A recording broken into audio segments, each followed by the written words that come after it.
The death of a child may be by far the most traumatic event that parents can ever face. And in the past few years, dozens of Kansas City families faced with that tragedy have turned to a one-of-a-kind program for help. The Kansas City Pediatric Hospice program and its team of medical professionals provide much more than just medical care for the dying child and their family. Roxanne Battle has more in this evening's Medical Monday report. Is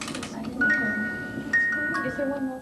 4.5-month-old Brady Stratton may live until she's 2. A fatal genetic disorder is cutting her tiny life short. This team of pediatric hospice workers is helping Brady's parents deal with their potential loss. It's nice to know that she's going to have kind of a checkup and know each week that if anything goes wrong, that she's going to be right there. Pediatric nurses provide in-home, around-the-clock care, making Brady and other children like her more comfortable. It's a lot different than a hospital setting. It's not as invasive, you know, they're not being poked and prodded and lots of lab work and things like that. In addition to medical care, a social worker becomes a family friend, providing spiritual and psychological support as well. It's awful.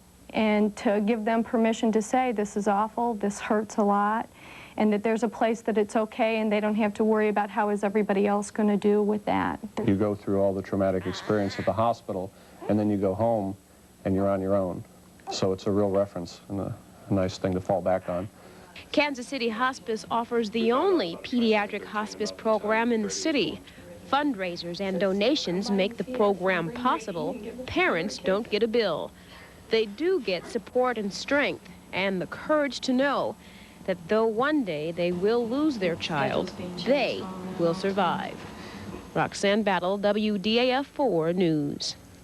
If you would like more information about the Pediatric Hospice Program, you can call Kansas City Hospice 737-0677, and we will repeat the number for you a little later in the newscast.